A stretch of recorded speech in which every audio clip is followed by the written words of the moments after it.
তার ছবি এবার ভাঙচুর করছে স্বাধীনতা বিরোধীরা। আমরা আবার মুক্তিযুদ্ধের পক্ষে শক্তি লোকজন আমরা এই বঙ্গবন্ধুর ছবি আমি যাতে আবার বাংলাদেশের মানুষ দেখতে পারে, কারো লোক দেখতে পারে।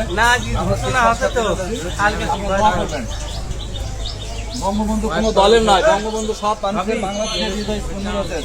তার ছবি ভেঙে দিলে কিন্তু ছবি মানুষের মন থেকে উঠে যাবে না। বাংলাদেশ স্থপতি, স্বাধীনতা স্থপতি। আমরা মুক্তিযুদ্ধ পরের প্রজন্ম, আমরা কোনো সমস্যা নাই। বঙ্গবন্ধুর যদি জীবন দিতে পারি সমস্যা নাই, আত্মা শান্তি পাবে আমার, তার জন্য কিছু করলাম। আপনি কালুতে প্রথম বঙ্গবন্ধু ছবি সংস্কারে হাত দিলাম। আমার কোনো চাওয়া পাওয়া নাই, শুধু বঙ্গবন্ধুকে ভালোবেসে আজকে আমার এই ছবিটা সংস্কার করা। আপনাদের এটা পরিষ্কার করছেন যদি আপনার সমস্যা হয়, সমস্যা হলে আমি বঙ্গবন্ধুর জন্য যদি আমার মৃত্যু হয় আমার আত্মা শান্তি পাবে। তাই তো অনেক দেশের জন্য কিছু করতে পারে, প্রশ্ন করতে পারে, দেশের জন্য অনেক কিছু করছে। আমি ক্ষুদ্র একটা মানুষ হিসেবেও বঙ্গবন্ধুর ছবি সাফ করি। আপনার নাম কি? আমার নাম খোরশেদ আলম, আমার বাড়ি সর্দারপাড়া। আমি একটা রাজনৈতিক দল করি, জাতীয় পার্টি করি। জাতীয় পার্টি করলে সেটা আমার ব্যক্তিগত বিষয়, দল।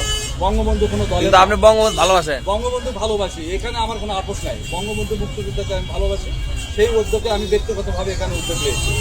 এইভাবে ছবি করে থাকলে আমার খারাপ লাগে। ঠিক আছে, বঙ্গবন্ধু কোনো দলের নাই, দলমত নিজেদের সবার উপরে বঙ্গবন্ধু। আমি ছবিটাতে হাত দিলাম। ইনশাল্লাহ আপনারা দোয়া করবেন আবার যেন আমরা মুক্তিযুদ্ধের গৌরব ফিরে আনতে পারি, আবার যেন বঙ্গবন্ধুকে সবার উপরে আমরা সেই কাম করতে পারি। যে দলই করি বঙ্গবন্ধু সবার উপরে। ঠিক ঠিক ঠিক। ধন্যবাদ।